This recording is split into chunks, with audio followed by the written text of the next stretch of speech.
नमस्कार दोस्तों, स्वागत है आपका। सिलेक्शन पक्का है। मैं आज हम बात करेंगे एक बार फिर प्रैक्टिस सेट की, जो यूपीएसआई के लिए आवश्यक प्रश्न है जो हमसे एग्जाम में पूछे गए हैं। उन्हीं सवालों को हम लोग सॉल्व कर रहे हैं। सबसे पहले आप लोगों के लिए निर्देश यही है कि अगर आपके सामने स्क्रीन पर कोई क्वेश्चन आता है तो उसको आप लगाइए और कमेंट बॉक्स में कमेंट कीजिए, और उसके बाद आप देखिए आपका उत्तर सही है या नहीं सही है। क्वेश्चन आसानी से कैसे लगाए जा सकते हैं वो आप देखिए। तो चलिए शुरू किया जाता है। पहला सवाल, हमें दिया गया एक वृत्त का वह भाग जो दो त्रिज्या और एक चाप से घिरा हुआ है, उसे क्या कहते हैं? एक वृत्त का वह भाग जो दो त्रिज्याओं और एक चाप से घिरा हुआ, उसे क्या कहते हैं? चाप कहते हैं, या खंड कहते हैं, या सेक्टर कहते हैं, या इनमें से कोई नहीं होता है। दोस्तों, अगर हम बात करेंगे एक वृत्त की, तो ये हमारा वृत्त है। ये हमारा वृत्त है। हमसे कह रहा है इसका यह केंद्र हो गया, और इस केंद्र से अगर हम एक त्रिज्या ये लेंगे और एक त्रिज्या ये लेंगे, तो यह जो भाग है, यह जो भाग बनेगा वह क्या होगा? यह बनेगा हिंदी में त्रिज्यखंड, और अंग्रेजी में इसको हम बोलते हैं सेक्टर। कितने लोगों का आंसर आया है कमेंट बॉक्स में, उसको मैं देखूंगा, उसको रिप्लाई भी कर रहा हूं। ठीक है, तो चलते हैं अगले क्वेश्चन पर। बस इसको याद रखिएगा, दो त्रिज्याओं से घिरे हुए भाग, दो त्रिज्याओं से घिरे हुए भाग और एक चाप से, इसको चाप बोलते हैं, इसको चाप बोलते हैं। ये त्रिज्या इसे घिरा हुआ भाग क्या हो जाएगा? सेक्टर या त्रिज्यखंड हो जाएगा। क्वेश्चन नंबर 2, वृत्त का या की डॉट डॉट डॉट दिया, उसके व्यास और पाई का गुणनफल क्या होता है? वृत्त का व्यास क्या होता है? जब हम फिर एक बार बात करेंगे वृत्त, हम वृत्त की बात करेंगे तो ये हमारा वृत्त है।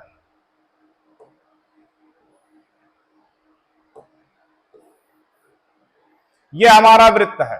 करा उसका व्यास, अगर इसके हम व्यास की बात करेंगे तो एक सीधी लाइन हम खींच लेंगे तो यह इसका व्यास हो जाएगा। व्यास यानी ये आर है यानी 2r हो जाएगा। 2r हो गया, और करा पाई का गुणा, और इसमें अगर हम पाई का गुणा करते हैं तो यह 2 पाई r हो जाएगा। और 2 पाई r किसका सूत्र होता है? 2 पाई r सूत्र होता है वृत्त की परिधि का। अगर यही दिया होता पाई r स्क्वायर तो यह वृत्त का क्षेत्रफल होता। हमसे कह रहा है 2 पाई r किसका क्षेत्रफल होता है? वृत्त की परिधि का, यानी ऑप्शन नंबर बी आपका सही होगा। देखते रहिए, सवाल लगाइए और आंसर कमेंट बॉक्स में जरूर कीजिए। नहीं है समझ में आया है, वीडियो खत्म होने के बाद थोड़ा सा पीछे जाकर के आगे देखिएगा, आपको फिर समझ में आ जाएगा। उम्मीद है आपको समझ में आ गया होगा। चलते हैं अगले क्वेश्चन की ओर। अगला क्वेश्चन, क्वेश्चन नंबर 3, जब एक ऋणात्मक संख्या की घात सम हो, जब एक ऋणात्मक संख्या की घात सम हो तो इस संख्या का चिन्ह क्या होगा? धनात्मक होगा, ऋणात्मक होगा, अचर होगा, या इनमें से कोई नहीं होगा? आंसर करते रहिएगा कमेंट बॉक्स में, जितने भी लोग देख रहे हैं। हमसे कह रहा है ऋणात्मक संख्या की घात, मान लीजिए -6 है, इसकी घात हमने सम कर दिया तो 6वां का 36 क्या होगा? धनात्मक होगा कि नहीं होगा? दो ऋणात्मक संख्याओं का गुणनफल क्या होता है? धनात्मक होता है, यानी दूसरा पहला वाला ऑप्शन आपका उत्तर हो जाएगा। चलते हैं अगले क्वेश्चन की ओर। अगला क्वेश्चन क्या दिया गया है, पढ़ लीजिए। यदि एक त्रिभुज के सभी कोण 90 से कम है, 90 डिग्री से कम है, तो इस त्रिभुज को क्या कहते हैं? जब किसी त्रिभुज के प्रत्येक कोण 90 से कम है तो उस त्रिभुज क्या होगा? बताइए, अधिक कोण होगा, न्यून कोण होगा, समकोण होगा, या समबाहु त्रिभुज? समबाहु त्रिभुज होगा।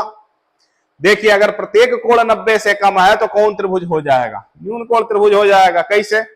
अगर तीनों कोण 90 से कम है तो न्यून कोण, अगर एक कोण सम है तो समकोण, और अगर एक कोण अधिक है तो त्रिभुज क्या हो जाएगा? अधिक कोण, अधिक कोण हो जाएगा। तो यहां क्या हो जाएगा? 90 से कम है तो न्यून कोण त्रिभुज हो जाएगा। उम्मीद है सभी लोगों का आंसर आ गया होगा।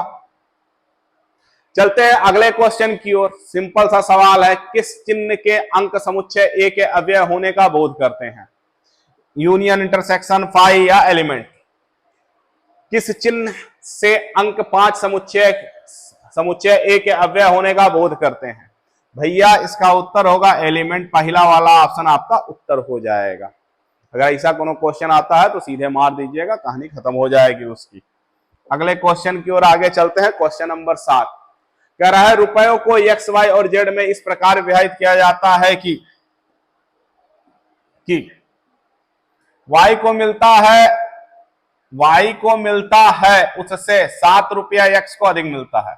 अच्छा, कह रहा वाई को जितना मिलता है उससे 7 रुपया अधिक एक्स को मिलता है। तो एक्स, वाई और जेड तीन बनाई है। वाई को उतना मिलता है, वाई को मिलता है जितना एक्स, उससे 7 रुपया एक्स को अधिक मिलता है। यानी अगर इसको कुछ मिला उससे अधिक इसको मिला है, इसको जितना मिला इसको अधिक मिला है 7 रुपया उससे। आगे पढ़ते हैं, तथा जेड को जितना मिलता है उससे 8 रुपया वाई को अधिक मिलता है। यानी जेड से वाई को अधिक मिलता है। तो हम पहले मान लेते हैं जेड को कितना मिला। हमने मान लिया जेड को मिला ए रुपया, वाई को 8 रुपया अधिक मिला है तो ए प्लस 8, और वाई और एक्स को, वाई को मिलता है उससे 7 रुपया, एक्स को अधिक मिलता है, इसको मिल गया ए प्लस 15। फिर से सुनो, वाई को जेड से 8 रुपया अधिक, 8 अधिक लिख लिया, और एक्स को वाई से 7 रुपया अधिक, इसको ए प्लस 8 मिला था तो 8 7 15 मिल जाएगा। यानी तीनों को हम जोड़ लेंगे तो 53 मिलेगा। यानी 3a प्लस 15 8 23 बराबर 53।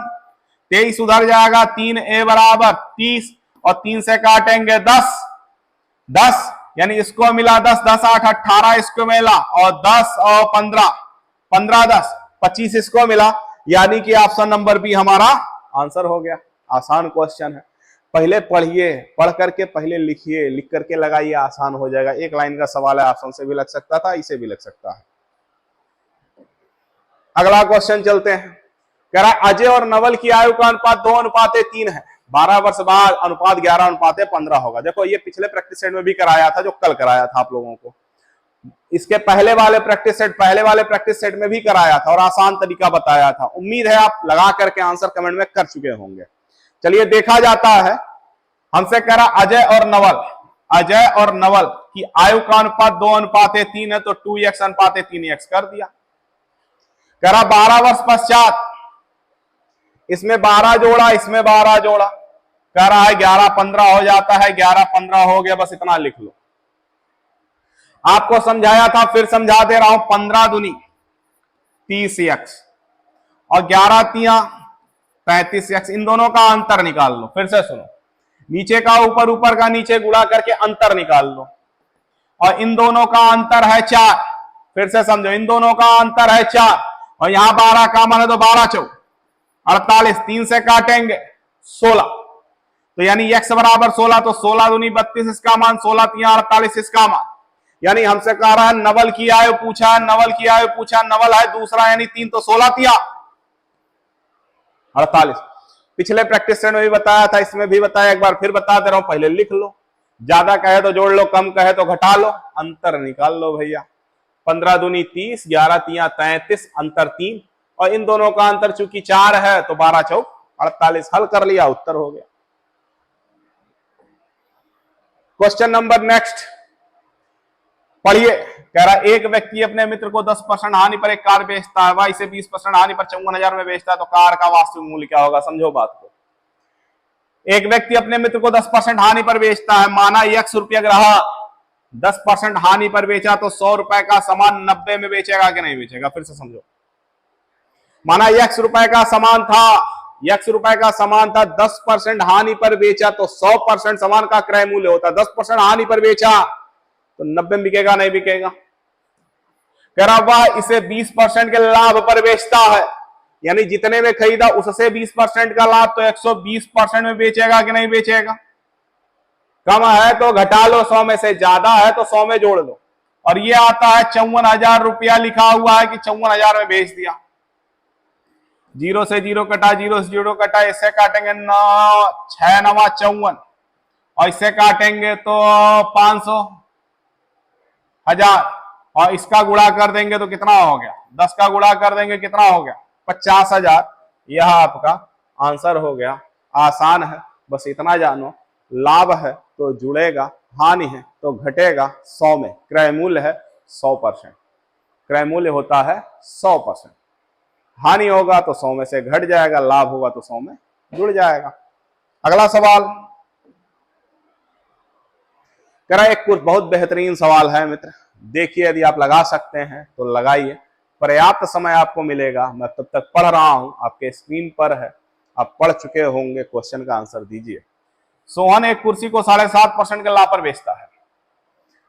यदि उसने इसे 12.5% कम पर खरीदा होता और 5 रुपए अधिक पर बेचता तो बेचकर 30% का लाभ लिया होता तो कुर्सी का लागत नहीं। ऐसे समझिए, सोहन कोनो कुर्सी खरीद करके लाता है, कोनो कुर्सी खरीद करके लाता है, कुर्सी को 7.5% लाभ पर बेचता है, कोनो कुर्सी खरीद करके लाता है 7.5% लाभ पर बेचता है। माना खरीदा उसने यक्स में और यक्स गुणे 107.5/100 में बेचता है। अभी आपको बताया लाभ जुड़ेगा, अभी आपको बताया लाभ जुड़ेगा, यानी कि 7.5% का लाभ है तो 100 में जुड़ गया। कह रहा है एक कुर्सी को 7.5% लाभ पर बेचता है, तो हमने इसको बेचा है, इसको हमने बेचा है और यह हमने खरीदा था, यह हमने खरीदा था। यदि उसने 12.5% कम पर खरीदा होता, इतने में खरीदा था, बाबू भैया बहनी लोग देखो, इतने में खरीदा था, 12.5% कम में खरीदा होता, यानी कि यक्स गुणे 87.5/100 में खरीदा होता। 100 में से 12.5 घटा दिया, कम है तो घटेगा, ज्यादा है तो जुड़ेगा। यदि वह 5 रुपए अधिक पर बेचा, इतने में बेच रहा था, ऐसे 5 रुपए अधिक पर बेचता तो उसे 30% का लाभ होता, इस पर 30% का लाभ होता। सुनो फिर से, हम यक्स में खरीदते थे और बेचते थे 107.5 यक्स/100 में। हम जितने में खरीदे थे उससे 12.5 कम में खरीद करके ला रहे हैं। अब इतने में खरीद रहे हैं, इतने में बेचते थे, जितने में बेचते थे उससे 5 रुपए अधिक पर बेचा, जितने में बेचते थे उससे 5 रुपए अधिक पर बेचा, और अब जितना खरीदा उतना में 30% का लाभ है जो सवाल दे रहा है। अब इसी को हल करना है। चलिए, 0 का गुणा इसमें हो जाएगा तो क्या हो जाएगा, 875 यक्स गुणे 13 बटा 100 गुणे 100 बराबर, ये हो जाएगा यक्स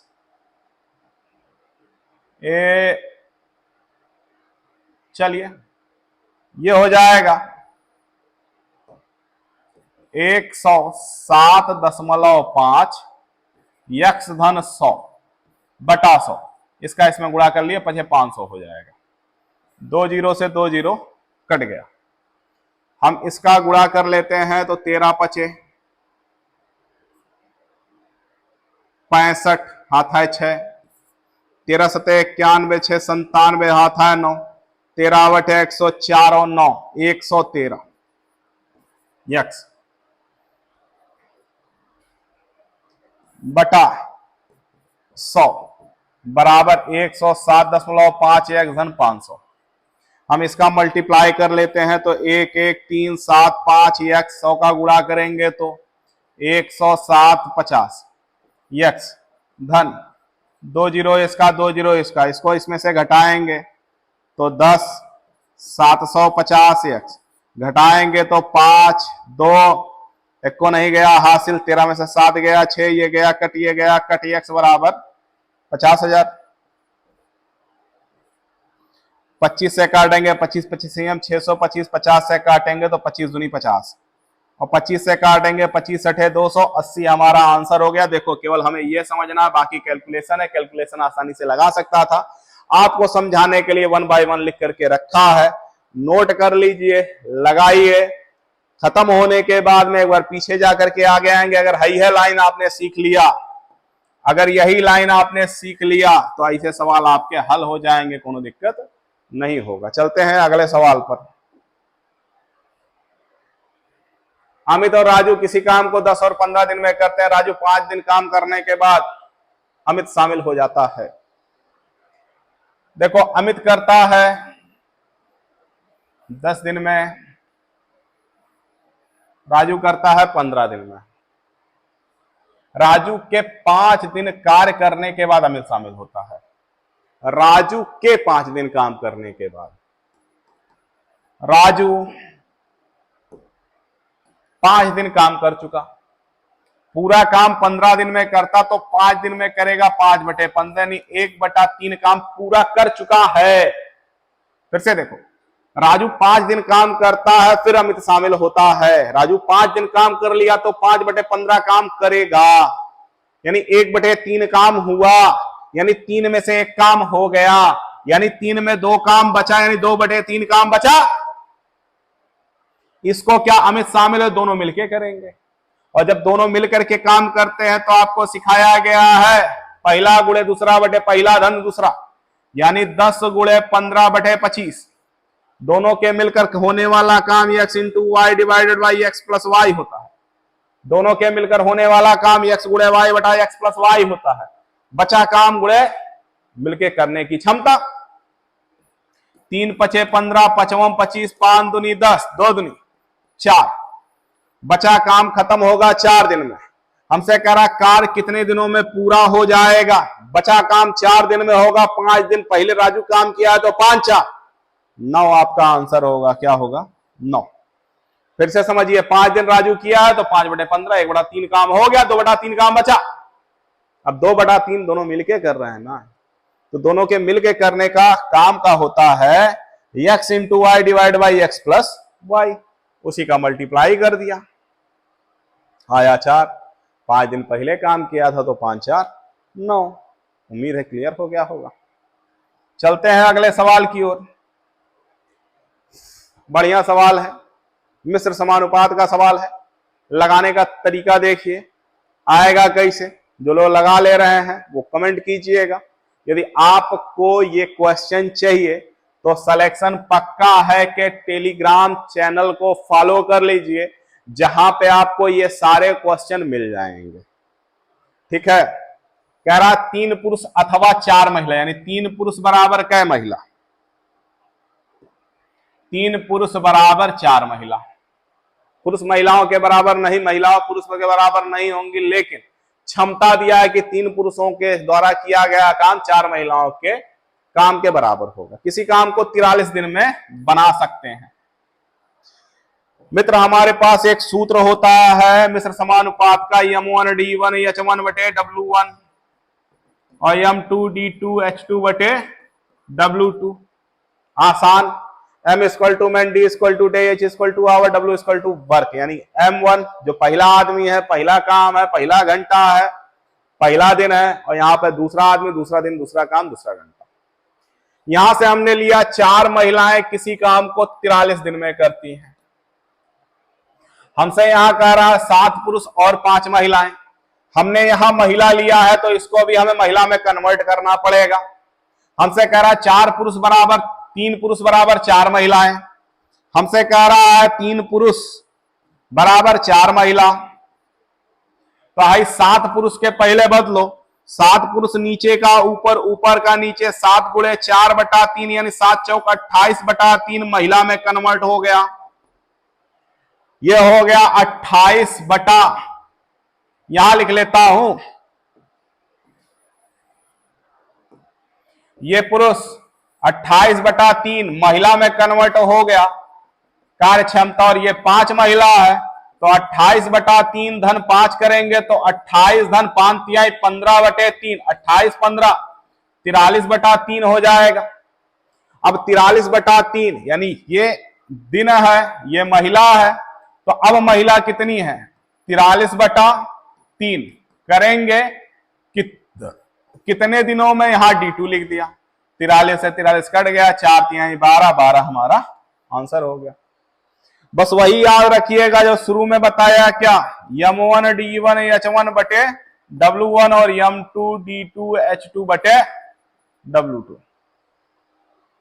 कन्वर्जन यही है, अगर 3 बराबर 4 है तो 7 बराबर कितना, ये और माने होता है प्लस। जोड़ लीजिएगा, हल कर लीजिएगा, आ जाएगा।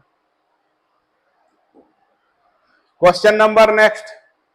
एक टैंक की तली में एक छेद के कारण टैंक 6 घंटे में खाली कर सकता है, और कह रहा है 4 लीटर प्रति मिनट की दर से टैंक पानी भरता है। बहुत देख, 4 लीटर प्रति मिनट की दर से, प्रति मिनट की दर से भरता है। लीटर टैंक भरता है। जब टैंक पूरा भरा हो तो पाइप खोल दिया जाता है और छेद के कारण 8 घंटे में खाली हो जाता है। अब देखो है 4 लीटर प्रति मिनट, 4 लीटर प्रति मिनट। हमसे कह रहा 6 घंटे में खाली करता है, 8 घंटे में भरता है छेद के कारण। आपको कल प्रैक्टिस सेट में एक क्वेश्चन कराया गया था, जब तली में छेद हुई थी तो क्या कराया गया था, x into Y divide by x difference y बराबर, जब छेद खाली होता है पानी भरता है तो भरने में लगा समय बराबर, भरने में लगता है समय बराबर, यानी कि ये है 6 भरता है 8 में खाली करता है, अंतर 2 से काटेंगे 4, 6 24 घंटा लगेगा मित्र। जब नीचे छेद हो ऊपर से भरा जा रहा है, ऊपर पानी खोल दिया जाए, नीचे से खाली हो रहा है, उसके बाद भरने में लगा समय बराबर 24 घंटा। हमसे कह रहा है हमने जो पाइप टैंक को भरता है वह 4 लीटर प्रति मिनट भरता है घंटा है, 60 का गुणा करेंगे मिनट हो जाएगा, यानी 24 छक्का 144 जीरो 1440 मिनट हो गया। और 1 मिनट में अगर 4 हम भरते हैं, 1 मिनट में 4 लीटर भरते हैं तो 1440 मिनट में कितना भरेंगे, 0 4 चौका 16 14 चौका 56 1 57 5760 लीटर पानी की हमें आवश्यकता होगी। टैंक की क्षमता होगी कितनी, 5760। उम्मीद है आपको समझ में आ गया होगा। पहला गुणे दूसरा बटे पहला अंतर दूसरा बराबर भरने का समय।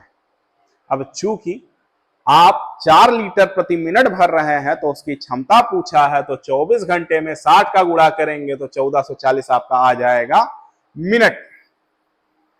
और 1 मिनट में आप 4 घंटा भरते हैं तो 5760 आ जाएगा आपका लीटर। चलते हैं अगले क्वेश्चन की ओर। एक व्यक्ति 3 घंटा में 10.2 किलोमीटर की दूरी तय करता, 5 घंटे में कितनी दूरी तय करेगा। हलवा सवाल है, आप लगा सकते हैं बहुत आसानी से। आप लगाइए, 30 सेकंड का समय देता हूं, उसके बाद मैं बताता हूं। बहुत हलवा सवाल है, आप लगा सकते हैं। लगा करके कमेंट बॉक्स में कमेंट जरूर करें। क्वेश्चन चाहिए, सिलेक्शन पक्का है कि टेलीग्राम चैनल पे चले जाएं। यदि आपको तैयारी करनी है तो संस्था पे आ जाएं। फिजिकल क्लास, ऑफलाइन क्लास आपको मिल जाएगी। इंडिविजुअल मैथ पढ़ना चाहते हैं तो भी मिल जाएगा। यदि एक व्यक्ति 3 घंटा में इतना चलता है, 5 घंटा में कितना चलेगा। ए भाई 3 घंटा में 10.2 किलोमीटर, तो 5 घंटा नीचे का ऊपर, ऊपर का नीचे, 10.2 गुणे 5 बटा 3, 3 त्रिक्का 9, 3 चौका 12, 34 पचे 170, 10 17 किलोमीटर की दूरी हो गई हमारी। इसमें कौन दिक्कत है। अगला क्वेश्चन,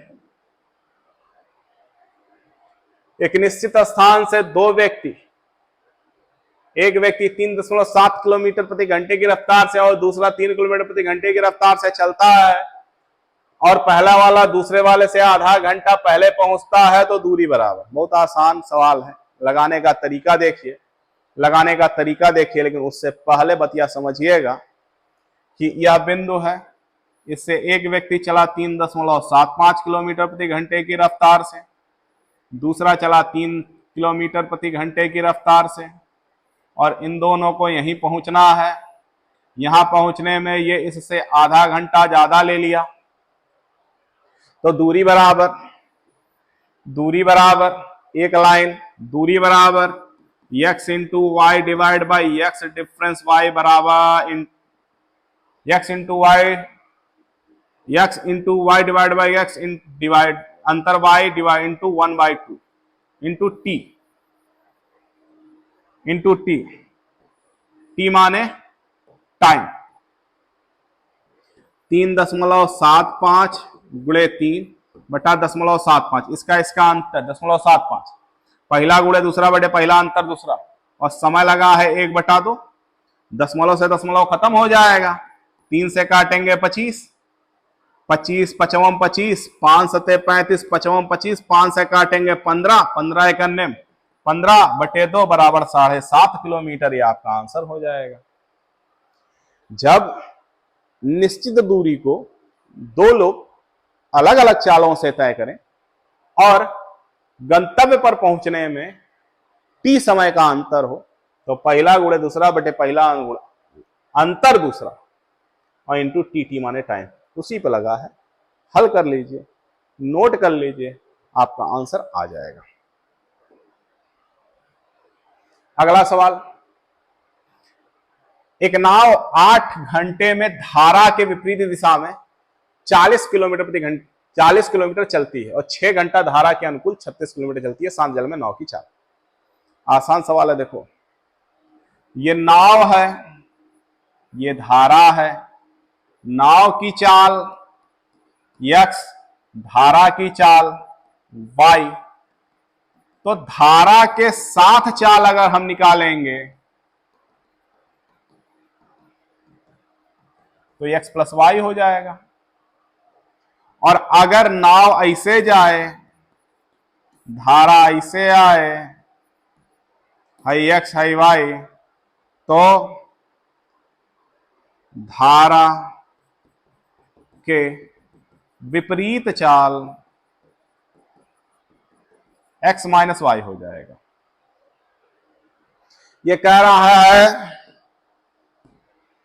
40 किलोमीटर धारा के विपरीत 8 घंटा में, तो 8 पंचे 40, दूरी बटा समय बराबर चाल। 40 में 8 का भाग दिया 5, 40 में 8 का भाग दिया 5, धारा के विपरीत, विपरीत माने x माइनस वाई बराबर 5। अनुकूल चाल 6×36, अनुकूल आपने ये निकालना है x प्लस वाई बराबर 6, 6×36। नाव की चाल x है, धारा की चाल y है। जब धारा के साथ चाल दी जाए और धारा के विरुद्ध चाल दी जाए, तब शांत जल में नाव की चाल इन दोनों को जोड़ के आधा करते हैं, धारा की चाल इन दोनों को घटा करके आधा करते हैं। हमसे पूछा है शांत जल में नाव की चाल जोड़ के आधा कर दो, यानी 6 5 11 का आधा 5.5 हमारा आंसर होगा। यह समझाने के लिए लिखा है, नहीं तो यहीं आ जाता 8 पंचे 40 5, 6×36 6, 6 5 11, 11 का आधा 5.5।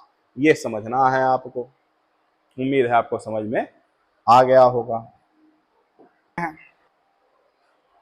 दो संख्याओं का योग है 29, x प्लस वाई बराबर 29, उनके वर्गों का अंतर है 145। कह रहा संख्याओं का अंतर। देखिए इसका सूत्र क्या होता है, इसका सूत्र होता है कोष्टक में x प्लस वाई, एक कोष्टक में x माइनस वाई बराबर 145। x प्लस वाई के जगह हमने रख दिया 29, x माइनस वाई बराबर 145। 29 से काट दो, 29 पचे 145, तो उन संख्याओं के मध्य का अंतर क्या हो जाएगा? 5। आसान है, उम्मीद है आपको समझ में आ गया होगा। अगला सवाल, उम्मीद है आपको यहां तक जो सवाल बताया गया ये सारे सवाल समझ में आए होंगे। डेली रात 8 बजे आपके साथ प्रैक्टिस सेट सॉल्व कराने के लिए मैं आ रहा हूं और लगातार आऊंगा। डेली 8 बजे आप मुझसे जुड़ सकते हैं और प्रैक्टिस सेट सॉल्व कर सकते हैं। दूसरी चीज, अगर आपको क्वेश्चन चाहिए तो टेलीग्राम चैनल पे चले जाइए, सिलेक्शन पक्का है कि वहां से आपको क्वेश्चन मिल जाएंगे। उम्मीद है आज की क्लास आपको अच्छी लगी होगी। अगर अच्छी लगी हुई है तो अपने साथियों से शेयर जरूर कीजिए। मिलते हैं अगले प्रैक्टिस सेट में, तब तक के लिए नमस्कार। सिलेक्शन पक्का है।